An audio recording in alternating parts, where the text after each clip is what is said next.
안녕하세요. 가을 행복 아카데미 여호수아 오늘 7강 7주째 강의 시작하도록 하겠습니다. 오늘은 여호수아 7장을 말씀을 중심으로 해서 하나님 앞에 온전한 순종, 그다음에 나의 주인은 누구인가라는 좀 이런 제목을 가지고 함께 말씀 나누고 함께 은혜 나누었으면 좋겠습니다. 일단 우리 말씀 한번 읽어보고 좀 시작해 보도록 하겠습니다. 우리 7장 11절부터 15절까지의 말씀 일단 한번 읽어보도록 하겠습니다.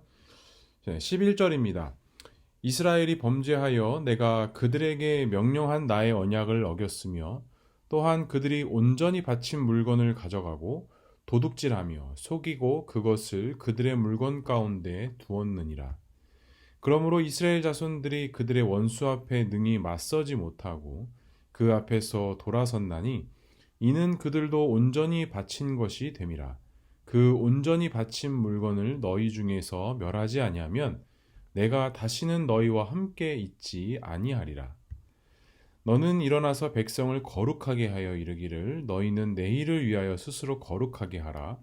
이스라엘의 하나님 여호와의 말씀에 이스라엘아 너희 가운데 온전히 바친 물건이 있나니 너희가 그 온전히 바친 물건을 너희 가운데에서 제하기까지는 내 원수들의 앞에 능히 맞서지 못하리라.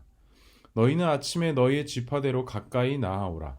여호와께서 뽑히는 그 지파의 그 족속대로 가까이 나아올 것이요 여호와께서 뽑히는 그 족속은 그 가족대로 가까이 나올 것이요 여호와께 뽑히는 그 가족은 그 남자들이 가까이 나올 것이며 온전히 바친 물건을 가진 자로 뽑힌 자를 불사르되 그와 그의 모든 소유를 그리하라. 이는 여호와의 언약을 어기고 이스라엘 가운데 망령된 일을 행하였음이라 하셨다 하라.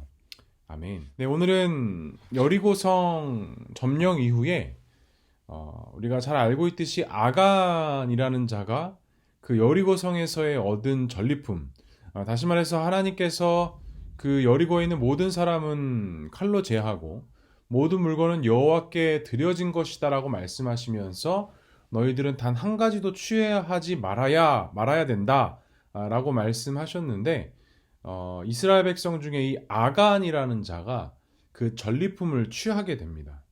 그 전리품을 취한 것으로 인하여서 다음 전투였던 아이성 전투에서 패배를 경험하게 되죠. 그리고 그 패배의 원인이 어디에 있었는지 그것을 돌이키고 회복하기 위한 것은 무엇에 있는지에 대한 말씀이 바로 이 여호수아 7장의 말씀에 담겨져 있는 내용입니다. 오늘은 좀 이 말씀을 중심으로 해서 함께 말씀을 나눠보도록 하겠습니다. 먼저는 우리 1장에서 5장까지의 내용을 우리 짧게 복습해 보도록 하겠습니다. 우리 영상을 통해서 1장에서부터 5장까지의 내용 함께 보도록 하겠습니다. 자, 다 같이 보시죠. 네, 여호수아 1장 내용을 좀 한번 돌아보도록 하겠습니다. 먼저 여호수아 1장은 우리 부르심과 사명에 관한 내용들이 등장을 합니다. 첫 번째로 하나님께서 여호수아에게 명령하신 것이 있었죠. 그게 무엇이었냐면 바로 가나안 땅을 정복하라. 그다음에 강하고 담대하라. 그다음에 율법책을 내 입에서 떠나지 말게 하라라는 그런 명령이 있었죠. 그다음 두 번째로 살펴볼 수 있는 게 그렇다면 여호수아의 사명이 무엇이었느냐? 바로 땅을 차지할 것. 여기서 땅을 차지한다라는 것은 단순한 차지가 아니라 영원한 소유가 되게 하시겠다라는 하나님의 약속이 있었다라는 것. 그다음에 여호수아의 두 번째 사명은 다른 것을 의지해야 하는 것이 아니라 오직 하나님만을 의지하고 붙잡아야 한다라는 것이 여호수아의 사명이었습니다. 세 번째로 1장에서 율법이 담고 있는 정신이 그럼 과연 무엇이었는가? 우리 기억나시죠? 이스라엘의 정체성이 담겨 있었다라고 이야기를 했어요. 하나님의 천지 창조 이야기부터 인간의 타락, 그다음에 구원의 시작, 그다음에 출애굽, 그다음에 율법의 어떤 세부적인 조항들 뭐 이런 것들이 등장을 하면서 이스라엘 백성들이 궁극적으로 가지고 있어야 하는 정체성이 그 율법에 잘 나타나고 있었다라는 것을 우리가 잘 알 수 있습니다. 그래서 여호수아 1장에서 이 세 가지를 크게 중심으로 알 수 있어요. 하나님께서 여호수아에게 명령하신 것, 그 다음에 여호수아의 사명, 그 다음에 율법이 가지고 있었던 구체적인 어떤 정신들이 무엇이었느냐. 자, 다음 2장입니다. 2장에는 누가 등장을 하죠? 바로 라합이 등장을 하죠. 여기서 이제 정탐꾼들이 여리고성의 상황을 보기 위해서 정탐꾼을 보내면서 그 안에서 만난 라합의 이야기가 등장을 합니다.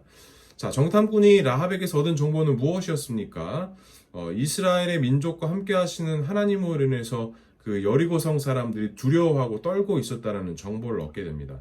다른 정보를 얻은 것이 아닙니다. 그 하나님의 어떤 존재, 그다음에 하나님이 그들이 하나님을 알고 있었다. 하나님이 이스라엘 백성들과 함께하고 있었던 사실, 홍해를 가르신 사건, 그들과 함께 있었던 여러 가지 하나님의 역사들을 그들이 알고 또 아는 것을 끝나는 것이 그들에게 두려움으로 다가왔다라는 것. 자, 그럼 두 번째로는 라합이 믿고 있던 하나님은 어떤 하나님이었나요?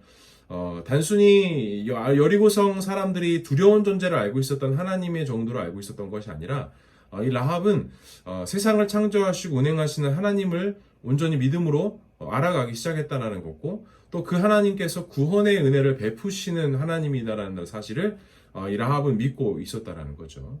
자, 그 다음에 정탐꾼들의 보고는 어떠했습니까? 다시 여호수아에게 돌아와서 이 정탐꾼들이 하는 보고의 내용들을 보면 어떤 여리고성의 군사적인 정보는 없었고요.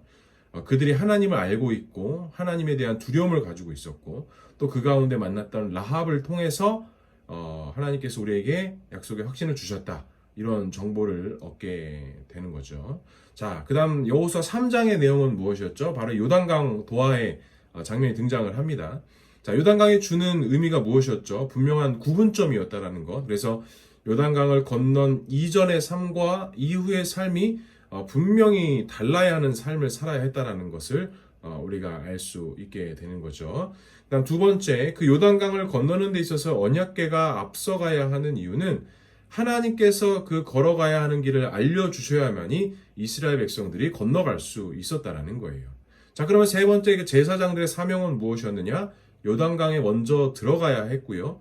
요단강 가운데 온전히 믿음으로 서 있어야 하는 것이 그 제사장들의 사명이었다라는 것을 우리가 알 수가 있습니다. 4장, 5장 우리 지난번에 했던 내용들 이야기들은 짧게 한 건 이야기하고 넘어가 보면 좋을 것 같아요.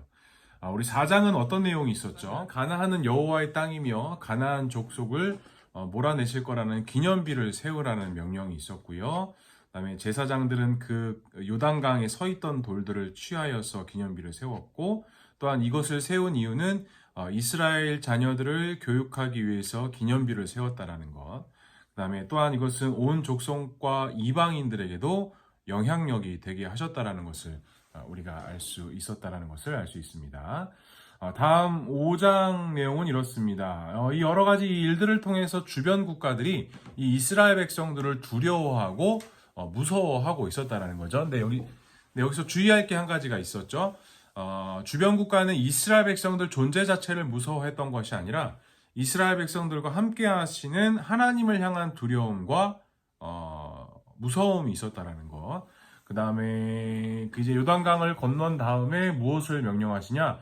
할례를 행할 것을 명하시고, 그 다음에 그곳 가운데서 첫 유월절을 지키고, 그 땅의 소산물을 먹기 시작하고 만나와 메추라기가 그쳤고, 그다음에 또 너무나도 중요했던 군대 대장을 여호수아가 만나서 하나님이 주시는 메시지와 음성을 다시 듣게 되는 그런 은혜들을 경험하게 체험했던 내용들이 5장의 배경의 내용입니다.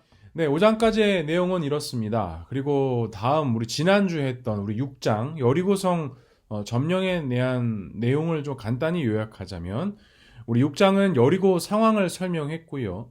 그다음에 그 여리고성을 점령하는 방법과 어떻게 해야 하는지에 대한 내용들이 담겨져 있었죠. 그 내용이 뭐였죠? 여리고성을 하루에 한 바퀴씩 돌고 마지막 7일째 되는 날 어떻게 해야 하는지에 대한 내용이 담겨 있었고 그 다음 그 안에서 얻은 전리품은 어떻게 해야 하는가 라가 이렇게 6장의 내용이었습니다. 그래서 지난주에 이제 얘기했던 내용들이 이제 그 양강나팔을 불고 가는 그 제사장의 역할들, 그 다음에 언약궤가 그 뒤에 따르고 하나님을 철저하게 예배하고 임재를 기다리는 사건. 다시 말하자면 이 여리고성 점령은 하나님께서 하시는 것이기 때문에 이스라엘 백성들은 7일 동안 하나님을 삶의 예배를 통해서 예배를 드리고 오직 하나님의 임재와 하나님의 역사하심을 기다리고 있어야 했다라는 것. 이 말씀을 좀 나눴죠. 개인적으로 좀 피드백을 해주신 게 그런 예배자의 삶에 대해서 다시 한번 좀 묵상할 수 있었다. 좀 이런 피드백을 우리 좀 몇 분께서 해주셨습니다. 아마 이 부분이 좀 많이 은혜가 되고 좀 우리의 삶 속 또 내 예배자의 삶 속에 많이 적용될 수 있는 부분이었을 것 같아요. 그리고 또 이렇게 좀 코로나와 같이 예배를 편하게 드릴 수 없는 상황 속에 매일매일 삶 속에서 드려진 우리 삶의 예배가 얼마나 중요한지, 비록 이 7일째에 7바퀴 돌고 함성 지르는 이 7일째의 날도 중요했지만 1일부터 6일까지 하루에 한 바퀴씩 도는 삶이 준비되어지지 않는다면, 이것에 대해서 우리가 순종하지 않는다면 마지막 7일째에 7바퀴를 돌고 여리고성이 무너지는 것들을 경험할 수도 없었고 볼 수도 없었다라는 사실을 우리가 알 수 있는 것처럼, 월요일부터 토요일까지 우리 삶의 현장에서의 예배, 다시 말하자면 우리의 삶의 모습 속에서 나는 진짜 예배자의 모습으로 살아가는지, 정말 하나님의 자녀로서의 삶을 살아가는지, 정말 주일만 예배드리는 어떤 그런 종교인의 모습이 아닌 진짜 하나님의 백성으로서 자녀로서의 삶을 살아가는지, 우리가 좀 이와 같은 것들을 다시 한번 점검해보고 생각할 수 있었던 그런 성경의 내용이었던 것 같습니다. 이번 주도 마찬가지입니다. 삶의 예배에서 꼭 승리하시기를 간절히 축복합니다. 자, 오늘은 그러면 이 7장의 내용을 가지고 좀 한번 이야기해 보도록 할게요. 7장은 총 4부분으로 좀 구분이 될 수 있어요. 일단 7장 1절에 보면 온전히 바친 물건으로 인해서 이스라엘 백성들이 범죄하였다라고 이렇게 말씀을 기록하고 있고요. 2절부터 15절까지는 아이성 전투의 실패의 원인, 그 다음에 그것을 해결하기 위해선 어떻게 해야 하는가, 또 그 범죄한 자를 찾기 위해서는 어떻게 해야 하는가, 좀 이런 내용들을 좀 구체적으로 설명을 담고 있습니다. 그 다음에 우리 16절에서 21절까지는 아간의 범죄함, 또 그가 자신의 죄를 고백하고 무슨 이유 때문에 그 전리품들을 취했는지 이야기하는 장면들이 등장합니다. 그 다음 22절에서 26절까지는 그 아간의 범죄함을 돌이킴으로써 다시 하나님과의 그 언약을 신실하게 지켜나가기 위한 그 이스라엘 백성들 어떤 행위적인 것들이 나와요. 그래서 7장은 크게 이렇게 4부분으로 나뉘어지면서 볼 수 있는데, 이런 한 부분 한 부분 한 부분을 통해서 우리가 좀 깨달을 수 있는 부분들도 있고요. 그 다음에 자칫 잘못하면 좀 우리가 왜곡해서 생각할 수 있는 부분들도 있는데, 그 부분들을 좀 우리가 차근차근히 한 부분 한 부분 살펴보면서 함께 말씀을 나눠보도록 하겠습니다. 네, 그럼 우리 7장 첫 부분 한번 보도록 하겠습니다. 7장 1절 말씀 좀 함께 읽어볼게요. 이스라엘 자손이 온전히 바친 물건으로 말미암아 범죄하였으니 이는 유다 지파 세라의 증손 삽디의 손자 갈미의 아들 아간이 온전히 바친 물건을 가졌습니다. 여호와께서 이스라엘 자손들에게 진노하시느니라. 자, 7장 이제 아이성 전투의 이야기가 들어가면서 여호수아의 저자가 첫 번째로 제시하는 것은 여리고성 전투 이후에 그 전리품을 분명히 하나님께서 취하지 말라라고 하셨는데, 이 아간이라는 자가 그 전리품에 손을 대었다라고 이야기를 해요. 그것으로 인하여서 이스라엘 백성들이 범죄하였고 하나님이 진노하셨다라고 이야기를 합니다. 그러니까 이 아이성 전투가 벌어지기 전에 이스라엘 백성들 가운데 하나님 앞에 거룩하고 하나님 앞에 예배자의 삶으로서 그것을 끝까지 달려갔었어야 되는데, 그들이 예배자의 모습이 그 여리고성 점령 가운데에서만 나타났지, 그 이후로는 이 한 사람의 범죄함으로 말미암아 이스라엘 백성들 전체가 피해가 가는 그런 문제가 발생이 됐다라는 거예요. 자, 근데 여기서 좀 우리가 생각해 볼 수 있는 게 몇 가지가 있어요. 이 아간이라는 한 사람의 실수가 굳이 이스라엘 백성들 전체에게까지 해당이 될 필요가 있는가? 그렇게 잘못된 것인가? 이렇게 우리가 질문해 볼 수 있는데요.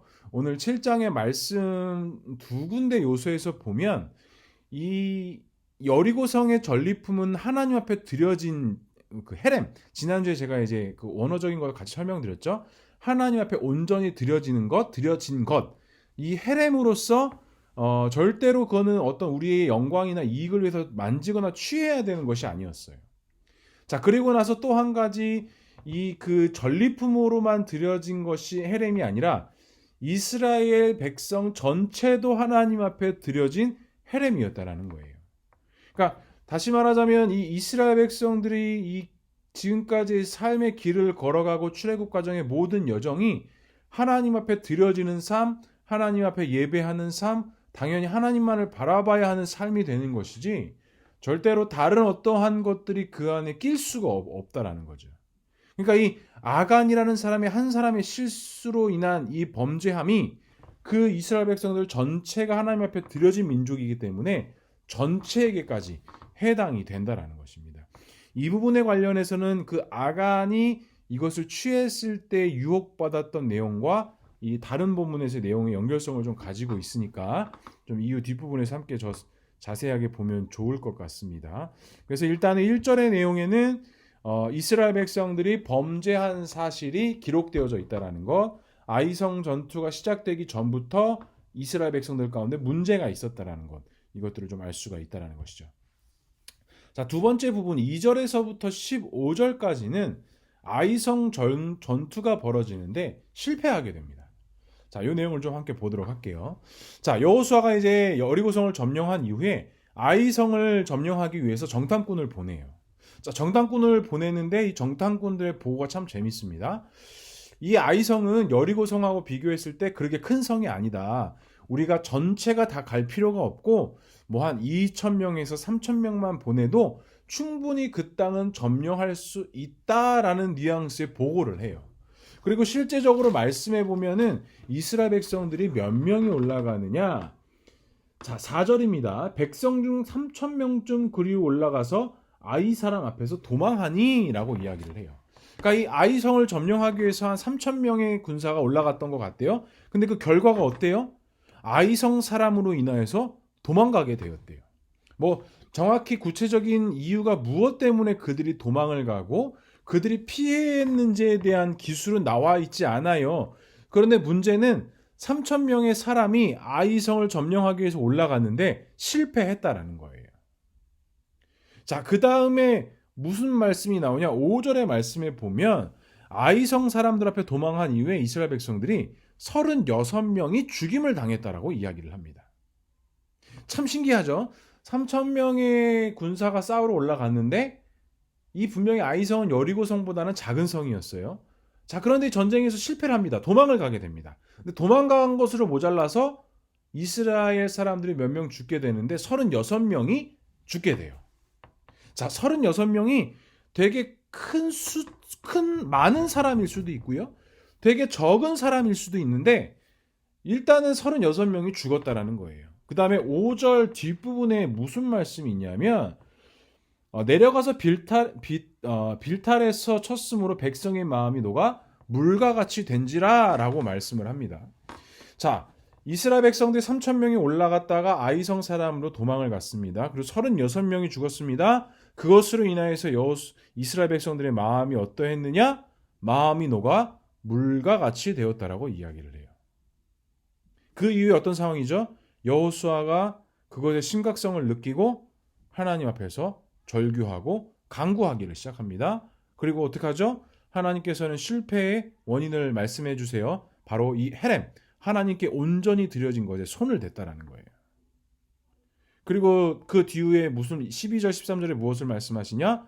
거룩하게 하고 성결하게 할 것을 다시 한번 말씀해 주세요. 제비뽑기 방법을 통해서 그 온전히 바쳐진 것을 찾아내고 그것들을 다시 한번 하나님 앞에 온전히 드려짐을 통해서 너희들의 거룩성을 회복하라라고 말씀하신다라는 거죠. 다음 세 번째 부분은 16절에서 21절 말씀. 아간이라는 자가 자신의 잘못을 고백하고 자신의 범죄에 대해서 이야기하는 부분이 등장합니다. 자, 첫 번째. 자, 제비뽑기를 통해서 이 아간을 찾아냅니다. 여기서 중요한 포인트가 있어요.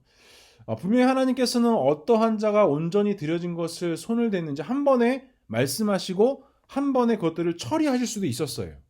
그런데 하나님께서 이것 가운데서도 어떠한 은혜를 주셨느냐? 돌이킬 수 있고 회복할 수 있는 은혜를 주셨다라는 거예요. 제비뽑기를 하는 과정이 나타납니다.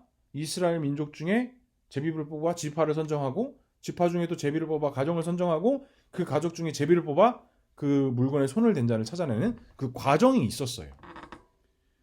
자, 그런데 그 가운데 하나님께서 귀한 은혜들을 주셨습니다. 이 부분도 뒷부분에 가서 다시 한번 이야기해 볼게요.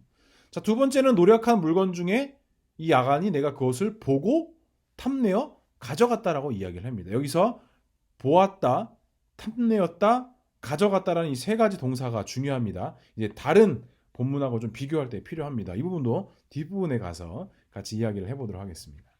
자, 여기서 중요하게 우리가 생각할 포인트가 몇 가지가 있어요. 자, 이 아간이 노력한 물건을 보고 노력한 물건 중에 자기가 취한 물건을 보고 어떠한 마음이 들었길래 그것들을 가져왔을까? 제가 앞서 이야기했듯이 내가 그것을 보았고 탐내었고 가져왔다라고 이야기를 했죠. 그 보고 탐내었던 마음이 과연 어떠한 마음이 그 아간의 마음에 있었을까? 좀 이것들을 좀 우리가 한번 생각해 볼 문제이긴 합니다. 되게 중요한 부분입니다. 다음에 이와 같은 보았다, 탐내었다, 가져왔다가 다른 본문에서 어떻게 쓰여졌는지 이 부분도 좀 우리가 함께 중요한 포인트로 잡아볼 수 있는 부분입니다. 자, 마지막 부분은 22절에서 26절까지의 말씀입니다. 이 죄악을 돌이키는 부분이 등장을 해요. 그러니까 하나님께서 여호수아에게 이 아이성절투의 실패를 이야기하시면서 너희는 다시 거룩성을 회복하라라고 이야기해요. 그러니까 하나님 앞에 예배자의 삶, 하나님을 믿고 따르는 자의 삶, 이런 어떤 그 구원의 길을 걸어가는 자의 삶 속에서의 가장 중요한 것이 하나님만을 바라보고 하나님만을 의지하는 것이었는데 지금 그 언약이 깨지고 말았죠. 그런데 하나님께서 다시 은혜 주시는 것으로 인하여서 이것을 회복하라고 은혜를 주셨었어요. 자, 그 회복되어지는 과정을 철저하게 순종으로 지켜나갑니다. 그리고 이 22절과 26절에 보면 그 온전히 들여진 것에 손을 대었던 아간과 그의 가족들, 그 모든 물건들을 속한 모든 것을 끌고 아골 골짜기로 갑니다. 그리고 그를 돌로 쳐 죽이고 그 모든 전리품들도 취했던 전리품들도 돌로 치고 불사르는 장면이 등장을 하죠. 이것으로 인하여서 이제 8장의 내용이 아이성을 점령하는 부분이 등장합니다. 이건 이제 다음 주에 이야기를 좀 해보도록 하겠습니다. 그러니까 오늘 이 7장의 내용을 중심으로 해서 좀 이야기를 지금 할 건데 이 부분에 되게 중요한 부분이 또 많이 등장을 해요. 이제 세부적으로 한번 살펴보도록 하겠습니다. 우리 말씀의 씨를 뿌리며 자, 첫 번째 질문입니다. 여리고성 전투 이후 하나님께서 이스라엘 백성들을 향하여 진노하신 이유는 무엇입니까? 또한 개인의 문제가 아닌 민족에게 영향을 준 이유는 무엇입니까? 라고 이렇게 말씀해요. 자, 우리 1절과 11절의 말씀 다시 한번 연속해서 한번 읽어볼게요. 네, 1절의 말씀입니다. 이스라엘 자손들이 온전히 바친 물건으로 말미암아 범죄하였으니 이는 유다 지파 세라의 증손 삽디의 손자 갈미의 아들 아간이 온전히 바친 물건을 가져갔습니다. 여호와께서 이스라엘 자손들에게 진노하시느니라. 우리 11절 말씀. 이스라엘이 범죄하여 내가 그들에게 명령한 나의 언약을 어겼으므로 또한 그들이 온전히 바친 물건을 가져갔고 도둑질하며 속이고 그것을 그들의 물건들 가운데 두었느니라 라고 말씀합니다. 그러니까 뭐예요? 온전히 바친 물건에 손을 대었다라는 거예요. 그리고 온전히 바친 물건에 손을 댔다라는 건 하나님과의 약속 언약을 어겼다라는 것입니다. 그러니까 이 실패의 원인이 뭡니까? 누군가가 이 언약을 깨트리고 언약을 어기고 온전히 바친 물건을 취했다라는 거죠. 자, 그런데 그 온전히 바친 물건에 손을 댄 것이 그렇게 나쁜 행동이었나? 그렇게 잘못된 행동인가? 이것은 첫 번째로 지난 시간에도 잠깐 이야기했지만 하나님의 명령이었기 때문에 이건 너무나도 중요한 거예요. 그리고 이미 하나님께서는 여호수아에게 이것에 대한 중요성을 분명히 말씀해 주셨습니다. 우리 여호수아 6장 18절의 말씀 함께 읽어보도록 하겠습니다. 18절 말씀입니다. 너희는 온전히 바치고 그 바친 것 중에서 어떤 것이든지 취하여 너희가 이스라엘 진영으로 바친 것이 되게 하여 고통을 당하게 되지 아니하도록 오직 너희는 그 바칠 물건에 어떻게 하죠? 손을 대지 말아라고 말씀하셨어요. 그러니까 이미 이 여리고 성을 점령하기 전부터 그 여리고 성의 전리품에 대해서 손을 대지 말 것을 분명히 말씀하셨어요. 그것은 하나님 앞에 드려지는 것이기 때문에 절대로 손을 대지 말고 하나님께 온전히 드려야 할 물건이었다는 거죠. 그런데 어때요? 그 약속과 그 말씀을 어겼습니다. 그리고 그 전리품에 손을 대었다는 거예요. 이것은 엄청난 문제였습니다. 하나님과 약속을 어겼던 문제였기 때문에. 그렇기 때문에 하나님께서 이스라엘 백성들에게 진노하셨다는 것입니다. 그리고 이스라엘 백성도 제가 앞서도 이야기했죠. 이스라엘 백성도 온전히 드려진 헤렘이기 때문에 한 사람의 범죄함으로 전체가 문제가 됐다라는 것이죠. 말씀이 있습니다. 12절의 말씀 함께 읽어보도록 하겠습니다. 그러므로 이스라엘 자손들이 그들의 원수 앞에 능히 맞서지 못하고 그 앞에서 돌아섰나니 이는 그들도 온전히 바친 것이 됨이라. 그 온전히 바친 물건을 너희 중에 멸하지 아니하면 내가 다시는 너희와 함께 있지 아니하리라 라고 말씀합니다. 그러니까 이 뭐예요? 여리고성의 전리품만 하나님께 드려진 헤렘이 아니라 이스라엘 백성들도 하나님 앞에 온전히 드려진 하나님의 거룩한 백성이라는 거예요. 거룩한 백성이기 때문에 이 아간 한 사람의 범죄함이 이스라엘 전체에게도 해당이 되었다라는 것입니다. 그러니까 그만큼 이 하나님과의 언약의 약속, 또 언약의 약속을 가진 언약의 백성으로서의 삶을 살아가는 드려진 자의 삶의 모습이 이만큼 중요하다라는 것이죠.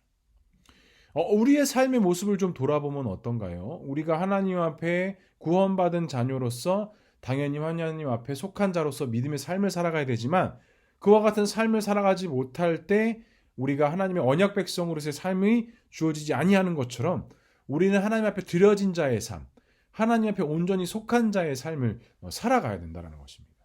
그렇기 때문에 예배하는 것은 당연한 것이고요. 말씀을 가까이 하는 건 당연한 것이고요. 말씀에 순종해야 하는 삶도 당연한 것이고요. 기도하는 삶의 자세도 당연한 것이고요. 또한 하나님의 말씀과 사랑을 전하고 흘려보내는 일도 당연하다라는 것이에요. 그러니까 우리가 이 와우리교회 사명들이 있죠.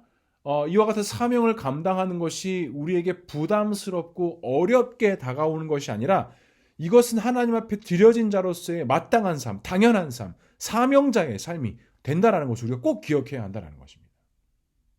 저는 목사로서의 사명이 있고 우리 성도님들은 성도로서의 삶이 있는 것처럼 어떠한 신분과 직분에 따라서 크기의 차가 있는 것이 아니라 우리 모두는 하나님 앞에 드려진 자들로서 드려진 자의 삶을 살아야 된다는 것이죠. 그래서 거룩한 자의 삶, 예배하는 자의 삶, 복음을 전하는 자의 삶, 사랑을 흘려보내고 나타내는 자의 삶, 이러한 삶의 모습들이 분명히 우리의 삶 속에, 우리의 삶의 예배 속에 반드시 나타나야 된다는 것입니다. 조금 더 크게 확장해 보면 어떨까요? 우리 가정은 어떨까요? 하나님께서 분명히 우리의 가정을 택하셨고 부르셨고 세워주셨어요. 그런데 제가 전체 가정의 내용들은 다는 알 수 없습니다. 하지만 혹시라도 우리의 자녀들 중에, 우리의 배우자들 중에 아직 믿음이 연약하고 부족한 자들 때문에 기도의 제목을 갖고 계신 성도님들도 있을 줄 압니다. 자, 그런데 우리가 여기서 기억해야 될 게 있어요. 나 혼자만이 드려진 자가 아니라 하나님께서는 우리 가족이 드려진 자의 가족과 가정이 될 수 있도록 나를 세워주셨다는 거예요. 그러면 우리는 어떻게 해야 될까요? 혹여나라도 우리의 가족 중에 믿음이 연약하거나 아직 믿지 아니하는 자들이 있다면 어때야 돼요? 우리 하나님 앞에 철저하게 간구해야 한다는 것입니다. 뒷부분에 이야기하겠지만 여호수아가 이와 같은 아이성 전투에 실패하고 나서의 첫 번째 행동이 무엇이었나요? 하나님 앞에 엎드리는 자의 모습이었습니다. 원망하거나 불평하거나 누구를 탓하는 것이 아니라 먼저는 하나님 앞에 무릎 꿇고 기도하고 간구하는 자의 모습을 보여줬다라는 것이죠. 자, 우리 두 번째 질문입니다. 자, 두 번째 질문 딱 나오네요. 정탐꾼들로부터 받은 보고를 통해 이스라엘 전체가 아닌 일부만 아이성에 올라가서 어떠한 결과를 얻게 되었습니까? 우리 3절과 4절의 말씀 함께 읽어보도록 하겠습니다. 여호수아에게로 돌아와 그에게 이르되 백성을 다 올라가게 하지 말고 2-3천 명만 올라가서 아이를 치게 하소서. 그들은 소수이니 모든 백성을 그리로 보내어 수고롭게 하지 마소서 하므로 백성 중 3천 명쯤 그리로 올라가다가 아이 사람 앞에서 도망하니 라고 이렇게 말씀합니다. 자, 온전히 올라가지 않고 일부만 올라갔습니다. 자, 여기서 우리가 그냥 표면적으로만 생각하면 작은 성이라고 해서 일부만 올라간 것이 되게 잘못된 이스라엘 백성들의 결정처럼 보여질 수도 있어요. 왜냐하면 여리고성은 크고 아주 점령하기 어려운 성이었기 때문에 이스라엘 백성들 전체가 다 돌았고, 아이성은 작은 성이었기 때문에 우리가 굳이 그렇게 다 올라갈 필요가 없다. 좀 이런 교만 아닌 교만에서 나온 모습이다. 이렇게 표면적으로는 보여지기도 해요. 그런데 말씀에는 구체적으로 설명이 없기 때문에 우리가 그건 알 수는 없지만 그것이 결정적인 이유는 아니었다라는 거예요. 그러니까 여기서 중요한 거는 인원이 적게 올라가서 아이성 점령에 실패한 것이 아니라 1절에서 분명히 말씀했듯이 하나님 앞에 범죄한 것이 이 아이성 점령의 실패의 가장 큰 원인이었다는 겁니다. 그런데 표면적으로 보이는 그들이 적게 올라갔기 때문에 실패한 모습이 중요한 게 아니라 이보다 더 중요한 모습이 하나가 등장을 합니다. 자, 5절의 말씀인데요. 이스라엘 백성들의 마음의 중심이 어떠했느냐? 5절에 보면 마음이 녹아 물같이 되었다라고 이야기를 해요. 그러니까 3,000명이 올라가서 아이성을 점령을 하려고 했지만 실패해서 도망갑니다. 그리고 36명이 죽었습니다. 그 결과로 인해서 이스라엘 백성들의 마음이 녹아 물과 같이 되었다라는 거예요. 자, 근데 이 마음이 녹아 물과 같이 되었다라는 이 히브리 원문이 어디에 쓰여졌느냐? 2장 11절 말씀 한번 보겠습니다. 자, 우리가 듣자 곧 마음이 녹았고 너희로 말미암아 사람들의 정신을 잃었나니 너희 하나님 여호와는 위로는 하늘에서도 아래로는 땅에서도 하나님이시니. 자, 5장 1절의 말씀도 한번 보겠습니다. 요단 서쪽의 아모리 사람의 모든 왕들과 해변의 가나안 사람 모든 왕들이 여호와께서 요단물을 이스라엘 자손들 앞에서 말리시고 우리를 건너게 하셨음을 듣고 마음이 녹았고 이스라엘 자손들 때문에 정신을 잃었더라 라고 말씀합니다. 자, 지금 제가 세 가지 본문을 이야기했어요. 첫 번째는 이스라엘 백성들이 아이성 전쟁에서 실패하고 36명이 죽자 그들의 마음이 녹아 물과 같이 되었다는 것이고요. 다음은 여리고성에 있는 사람들이 하나님이 함께 하시는 이스라엘 백성들을 봄으로 말미암아 우리의 마음이 녹았다. 그러니까 이 기생 라합으로부터 들었던 그 이스라엘 여리고 백성들의 마음 상태, 그 다음에 여리고 그 요단강을 마르게 하신 사건을 이후에 여리고성 사람들의 마음 상태, 그 다음에 오늘 본문 이스라엘 백성들이 아이성을 점령하려고 했지만 실패하고 도망가고 36명이 죽자 들었던 마음이 똑같았다라는 거예요. 자, 여기서 그 마음이라는 히브리어는 레바브라는 말이고요. 그 다음에 녹았다라는 건 마사스라는 말인데, 자, 이 단어가 주로 쓰일 때는 어떤 뜻으로 쓰이냐면 자만심으로 인한 실수로 느끼는 통한 느낌을 표현할 때 이야기를 해요. 그러니까 여리고성 사람들이 이스라엘 백성들을 보면서 느꼈던 그 자만심으로 인한 그 통증과 이스라엘 백성들이 교만으로 인하여서 아이성을 점령을 실패하고 36명이 죽자 두려움 가운데 있었다라는 마음이 똑같았다라는 겁니다. 자, 무엇을 알 수 있어요? 전세가 지금 역전이 된 거예요. 여리고성 사람들은 이스라엘 백성들 가운데 함께 하시는 하나님으로 인해서 마음이 녹았다면 이스라엘 백성들은 자신들의 교만으로 인하여서 36명이 죽자 그 이후에 찾아온 두려움으로 인해서 마음이 녹았다라는 거예요. 저는 여기서 무엇을 좀 느꼈냐면요. 그만큼 이 이스라엘 백성들이 연약한 자들이었구나. 어떻게 보면 36명이 뭐 많은 숫자일 수도 있지만 3,000명 중에 36명의 희생을 어떻게 보면 감수할 수 있는 그런 인원일 수도 있다고 저는 생각을 해요. 그런데 그 36명이 죽음으로 인하여서 그 이스라엘 백성들이 두려움과 공포심 가운데 있었다? 전 이것을 보면서 이스라엘 백성들이 이만큼 연약한 자들이었다라는 거죠. 그리고 또 한 가지 무엇이 비춰졌느냐? 그 모습 속에 저의 모습이 보여지기를 시작했습니다.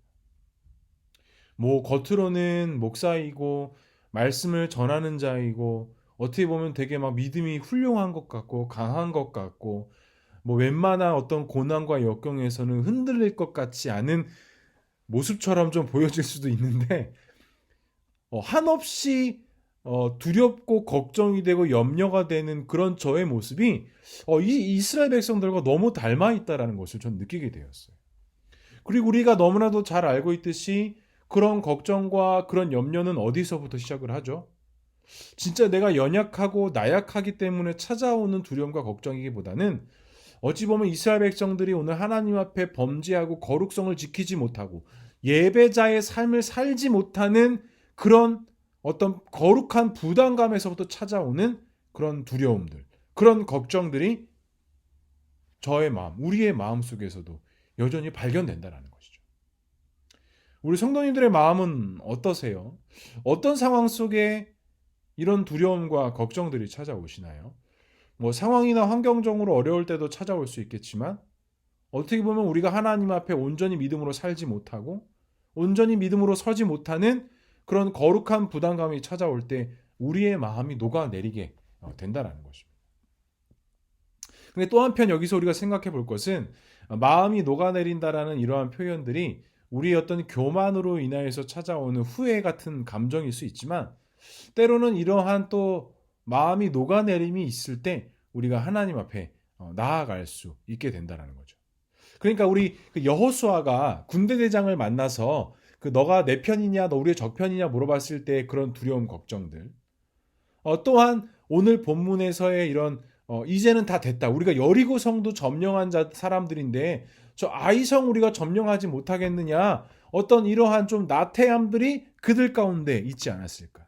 단 한 사람의 범죄함으로 인하여서 그들이 이렇게 무너진 존재밖에 되지 않은 것인데 어떻게 보면 그 이스라엘 백성들의 가운데 그 거룩성과 예배자의 삶을 정말 꾸준히 이어가야 하지만 그것에 대한 망각함이 있지 않았을까.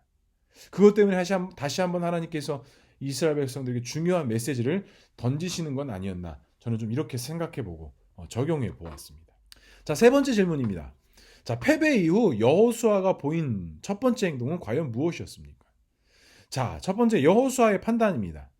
여호수아는 여호와 앞에 간절히 무릎으로 엎드림으로 나갔다라고 말씀을 해요. 자, 6절의 말씀 함께 읽어보도록 하겠습니다.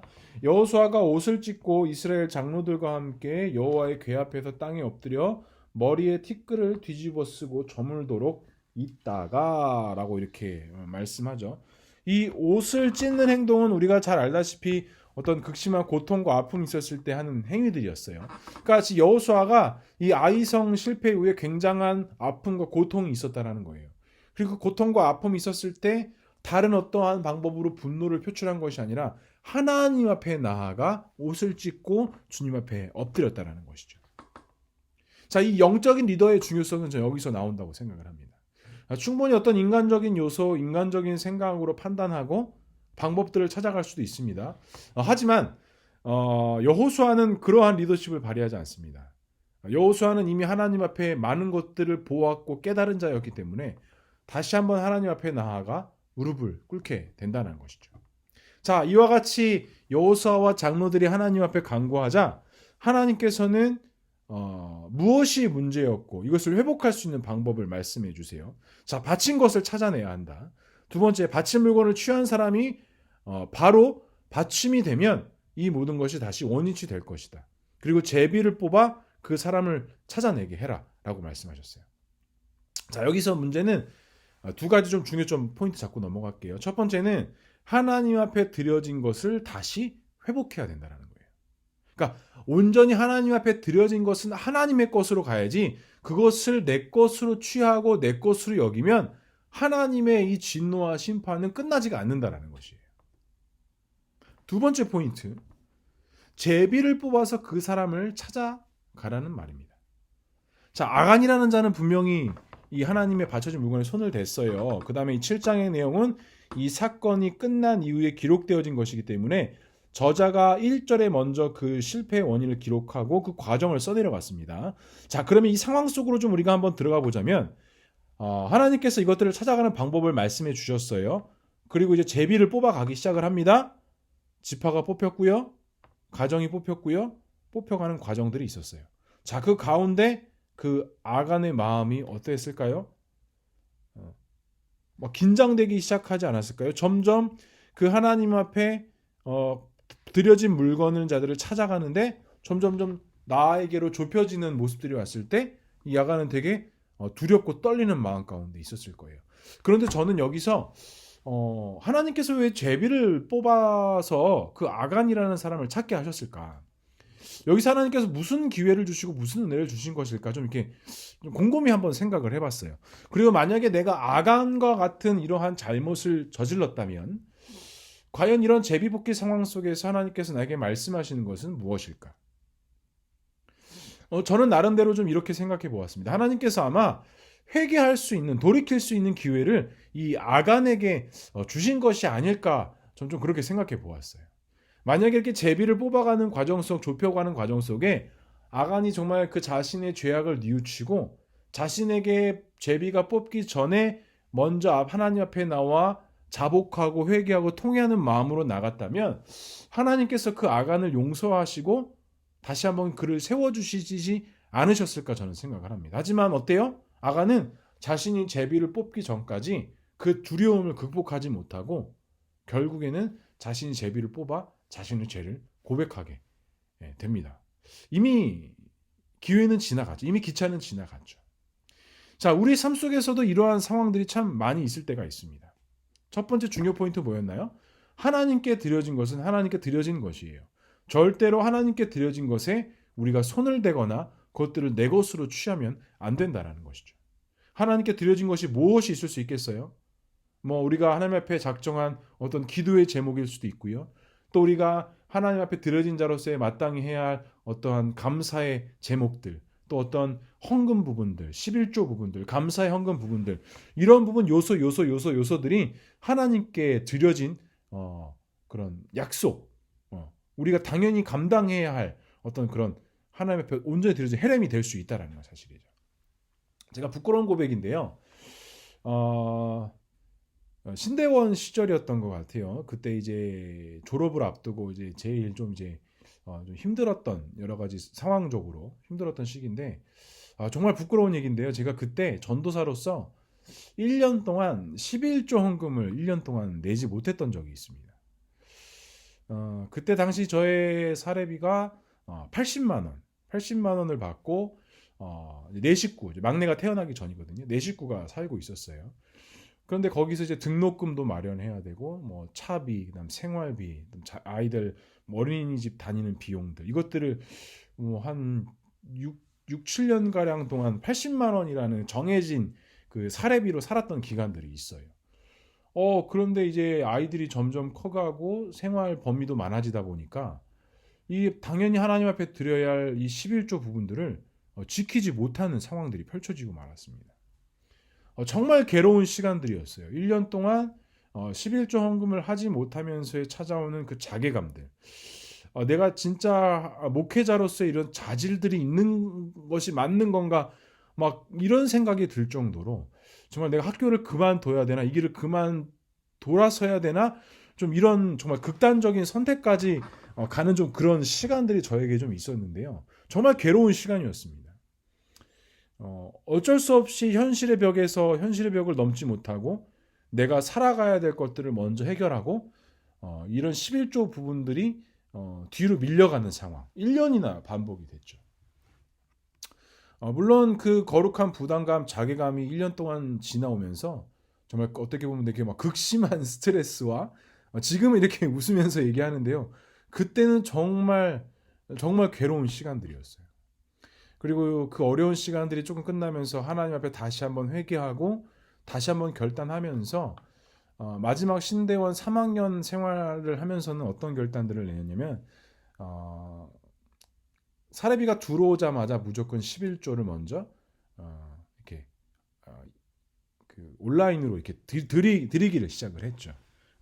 그렇게 해서 다시 한번 세워가기를 시작을 했습니다. 그리고 지금까지 단 한 번도 그 11조 헌금에 대해서 어기거나 거짓으로 하거나 한 적이 없습니다. 그때 1년 동안 11조 헌금을 드리지 않음으로 인해서 많은 것들을 깨닫게 하셨고 많은 것을 알게 하셨던 그런 은혜가 저에게 있었기 때문에 지금까지 또 앞으로도 절대로 그 하나님 앞에 당연히 드려져야 할 이 부분에 대해서는 제가 좀 철저하게 그렇게 지금 해나가고 있습니다.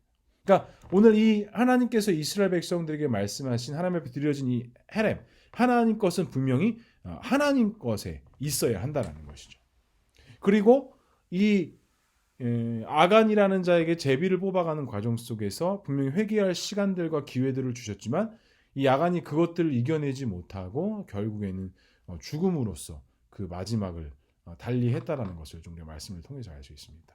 그러니까 우리 성도님들 이 말씀을 통해서 좀 우리가 다시 한번 좀 깨닫고 적용할 것들이 있다면 딱 두 가지입니다. 하나님 것은 하나님의 것. 하나님의 것을 절대로 내가 가로채거나 거짓으로 드릴 수 없다라는 것. 많고 적음의 문제가 아니라 하나님 앞에 정직한 예배자의 삶, 정직하게 드려지는 자의 삶을 살아야 한다는 것. 꼭 명심하시기 바랍니다. 혹여나라도 그런 어떤 드려지는 부분에서 거룩한 부담감이 오신다면 자책하거나 막 한탄해하거나 그러실 필요는 없습니다. 우리가 다시 한번 주님 앞에 결단하고 회개하고 나가면 주님께서 다시 한번 우리를 이끌어 가십니다. 목회의 길을 가겠다고 한 저도 1년 동안 그 11조 헌금을 하지 못한 괴로움과 아픔 속에 있었지만 회개하고 돌이켰을 때 하나님께서 엄청난 은혜와 깨달음을 주셨던 것처럼 우리 모두에게도 그런 깨달음과 은혜를 반드시 허락해 주신다는 사실을 꼭 기억하시기 바랍니다. 자, 네 번째 질문입니다. 이스라엘 백성이 전쟁에서 승리와 패배가 결정되는 중요한 이유는 무엇이었습니까? 자, 우리가 여기서 생각해 볼 게 있어요. 여기서 보면 그 아까 이것을 해결하는 방법이 바친 것을 찾아내고 바로 바쳐야 된다고 했어요. 자, 그런데 여기서 중요한 것이 몇 가지가 있는데, 그럼 이 아간이 그 전리품을 보고 과연 무슨 마음이 들었기에 그 전리품을 가져왔는가? 여기서 되게 중요한 부분이 등장합니다. 그래서 말씀 한번 읽어볼게요. 21절의 말씀입니다. 내가 노력한 물건 중에 시날산의 아름다운 외투 한 벌과 은 200세겔과 그 무게가 50세겔 되는 금덩어리 하나를 보고 탐내어 가졌나이다. 보소서 이젠 그 물건들을 내 장막 가운데 땅속에 감추었는데 은은 그 밑에 있나이다 하더라 라고 이렇게 말씀을 하고 있어요. 자, 여기서 세 가지 동사가 제가 아까 있다고 했죠. 그것들을 보고 탐내어서 가져갔다라고 이야기를 해요. 그러니까 이 아간 마음에 이런 마음이 들었을 것 같아요. 여리고성을 점령해가고 막 전리품들을 막 정리하는데 너무 아까운 거예요. 이 정도의 어떤 물건들이면 우리가 이 가나안 땅에서 살아가는 데 있어서 정말 필요한 물건들인데 왜 하나님께서는 이것들을 하나도 취하지 말고 하나님 앞에 거룩하게 드려진 것이기 때문에 드리라고 하셨나? 이 아간이 조금 이해가 되지 않았던 것 같아요. 그리고 그 마음 가운데 이 탐심이라는 마음이 들어왔던 것 같아요. 내가 저거를 저렇게 많은 것 중에 조금 가져간들 무슨 문제가 있겠느냐, 이런 좀 안일함이 그의 마음 가운데 있었다는 거죠. 자, 근데 여기서 보다라는 히브리어는 라하고요, 탐내다는 하마드, 취하였다는 라카흐라는 단어로 쓰여졌어요. 그런데 이 단어가 다른 본문에서 어떻게 쓰여졌느냐? 바로 하와가 뱀의 유혹을 받아 선악과를 먹을 때 그 본문의 내용과 같이 쓰여진 단어라는 겁니다. 우리 창세기 말씀 한번 돌아가 보도록 하겠습니다. 자, 우리 창세기 3장 6절의 말씀 한번 읽어볼게요. 여자가 그 나무를 본즉 먹음직도 하고 보함직도 하고 지혜롭게 할 만큼 탐스럽기도 한 나무인지라. 여자가 그 열매를 따먹고 자기와 함께 있는 남편에게도 주매 그도 먹은지라 라고 나와 있어요. 여기서 여자가 그 나무를 본즉, 여기서 본즉이라는 게 라하, 보았다라는 말, 그다음 탐스럽기도 하마드, 그 다음에 먹고 라카흐. 그러니까 지금 이 라하 아간이 느꼈던, 그러니까 아간이 그 전리품을 보고 느꼈던 마음들과 탐심이 하와가 선악과를 보았을 때의 마음과 똑같은 그런 탐심이었다는 거예요.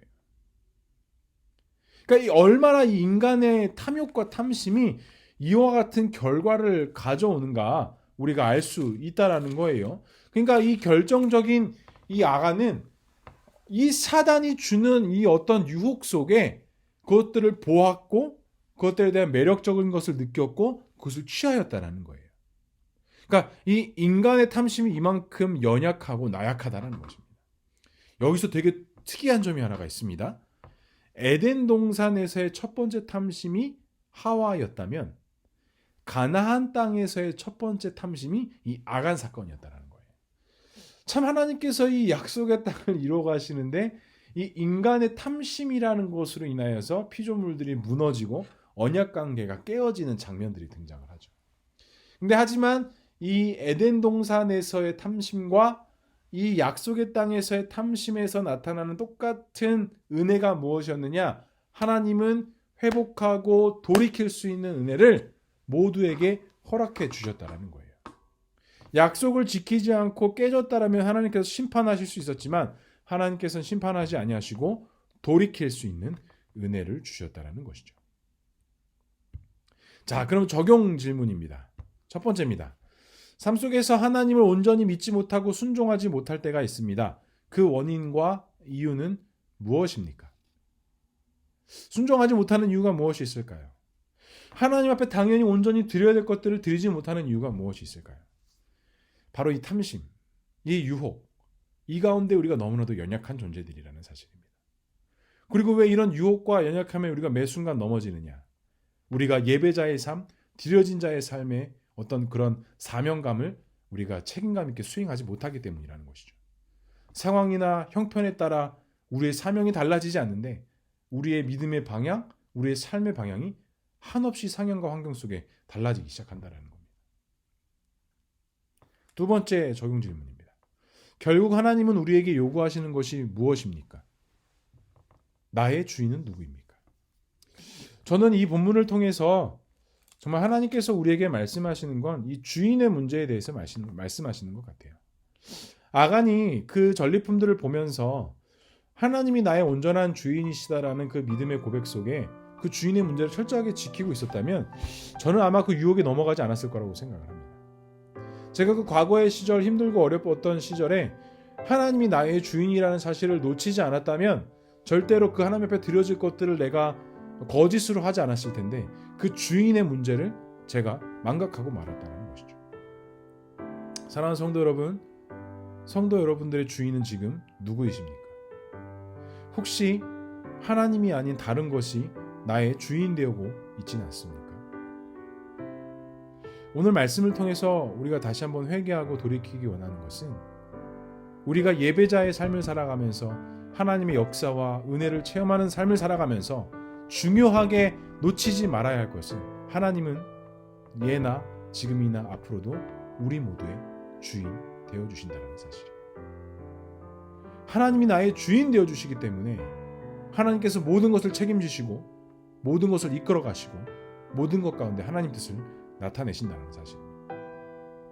우리가 절대로 나의 경험이나 나의 생각, 나의 어떤 판단으로 할 수 없다라는 사실을 기억하시기 바랍니다. 오늘 말씀은 여기까지입니다. 이번 한 주간에 좀 이와 같은 말씀들을 좀 기억하고 다시 한번 예배자의 삶을 회복하고 좀 철저하게 순결하고 정직한 자의 삶을 살았으면 좋겠습니다. 당연히 하나님 앞에 드려질 것들을 하나님 앞에 온전히 드리는 삶, 물질적인 것, 어떤 나의 사명적인 것, 나의 행위적인 것, 어느 것 하나도 놓치지 않고 우리는 하나님 앞에 드려진 자의 삶을 살아야 한다는 것 꼭 기억하시고 하나님을 예배하면서 승리할 수 있는 저와 우리 모두가 될 수 있기를 주님의 이름으로 간절히 소망합니다. 기도하겠습니다. 사랑과 은혜가 풍성하신 하나님 아버지 은혜를 감사합니다. 오늘도 여호수아 7장의 말씀을 가지고 함께 말씀을 나누었습니다. 하나님, 우리가 온전히 드려진 자의 삶을 살아가게 하시고 나의 주인은 하나님으로서의 온전한 믿음의 삶을 살아갈 수 있는 우리 모두가 될 수 있도록 주님 인도하여 주시옵소서. 하나님께서 함께 하실 것을 믿사오며 이 모든 말씀 예수님의 이름으로 기도드립니다. 아멘. 감사합니다. 다음 주에 뵙겠습니다.